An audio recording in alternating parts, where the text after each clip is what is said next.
Well, it seems like we got some more background updates when it comes to Sandbox, and in this video, we're going to talk about them. But first off, we got to mention this one, which is keys have returned, obviously enough, and this is a little bit of an odd one because there has been no mention specifically about as to why they returned or anything. Seems like they're just going out of the way to return them back, and hopefully it might mean something at some point soon. But of course, keep a lookout throughout this entire video as I will be giving away 5 keys of my own to anyone who wants to get access to the game, either to create games or to play them, whatever it might be. Just keep a lookout and you might find a key like right here. So let's start off with the biggest and most obvious one that's going on right now, which is the whole Gmod Nintendo situation and what this would actually mean for Sandbox. So we already know that Nintendo had issued a DMCA takedown of all the different types of content that was available in the Steam Workshop for Gary's mod in terms of Nintendo models, characters, and the whole 9 yards. And Gary has already responded to this properly, mentioning that this was an official one where tons of people were already arguing against this. I'm not going to fully get into it, but this is something that does make a lot of sense, obviously, for Nintendo to do so, because for one, there is an unauthorized use of the models and other things like that. So we already get that idea. But what does this mean for Sandbox? So I did talk about this specifically with the copyright issues and things that we may see in the future, of course, with Sandbox, as it tends to be a newer game and not like Gary's mod, but dealing with user generated content and of course content from other IPs. It seems like we are getting something like this in terms of a response down the line, but when it comes to Gary's mod instead of Sandbox itself, which is very interesting because, like I said, this is 20 years worth of content in terms of Nintendo stuff that is on the Steam Workshop, and for this be official and whatnot, this is quite insane. So obviously it makes the most sense, and at the same time, you gotta go and as a business, you're gonna play it safe and make sure that you're not gonna want to get sued because it is an unauthorized use of the intellectual property, which is basically anything Nintendo related, so makes the most sense. Another thing to mention is that we have not gotten any blog posts in over a whole month.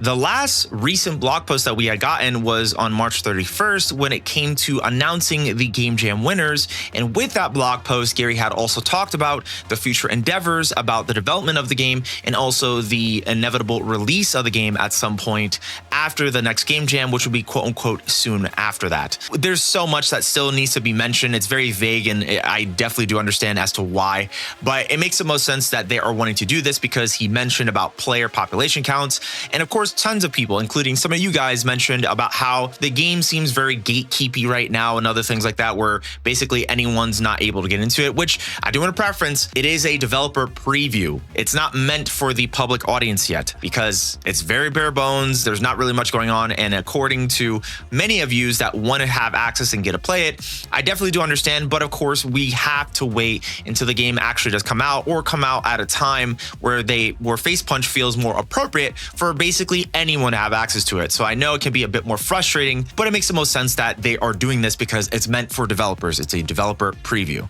Next up, we have a ton of different sort of updates that have been going on in the background, including Laylad's implementation of the Hammer 2 tools in the Sandbox editor, which is something I know I've been seeing here and there, and it seems like Face Punch has been taking out the time to implement more of the more beloved newer features of the Hammer 2 map tools into the Sandbox editor. Reason being, and as for many people wondering why are they doing this, it seems like their philosophy for wanting to kind of continue to mold the Sandbox editor is to be the ultimate one-stop shop for everything that either modders or developers or mappers would use for the game as it comes with the game.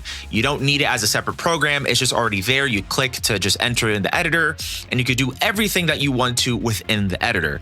That's the best part about it, and I think, in my opinion, that's one of the best things about Sandbox, is that not only is it just a game platform with a game engine tied to it, but it does have creation tools in one spot without having to download a whole bunch of them and implement just the one that you need. That's right there. We also have a couple of updates to some of the Face Punch games like Unicycle Tactical Frenzy, Gunfight, and many more, which has been very interesting. It's very nice to see that Tony has been working on this and with some more new updates. This is very interesting. This game itself is something that's supposed to be a mix between Call of Duty and Battlefield, which is a crazy title, but obviously in terms of the gameplay, this is very early gameplay that's right here, and I know this is very broken as well, but I'm more interested to see what this new updated version of Gunfight is going to be, since he has been working on it much more than usual.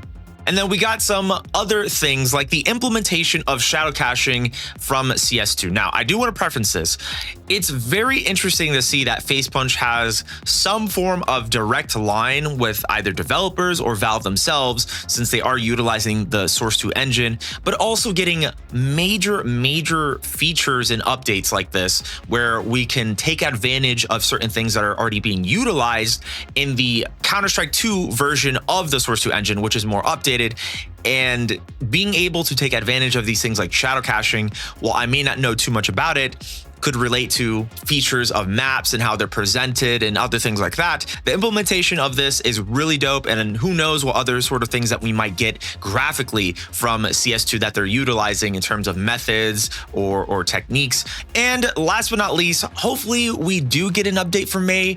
I know that there has been so many different sort of updates going on in the background, and if you are part of the Sandbox Discord, you have access to the commit log, which of course is very extensive. They have been putting out updates here and there, and it's been very interesting to see. And I know I utilize that specific channel to go and update you guys to give you more of something that's very digestible and easy to go and understand for many of you that are interested or want to learn more about the game. But of course, that's all we have for today. If you've gotten a chance to be able to redeem one of the 5 keys that have been put up in the video, thank you so much. Of course, we also do have a Discord where you're able to go and beg for keys. We have a channel for that. Definitely feel free to check the description down below so you're able to join and be able to ask for some keys. That's all we have for now. Hopefully you do get an update for May. And of course, if you want to learn more about Sandbox, feel free to check this video that's up on screen. Otherwise, thank you for watching.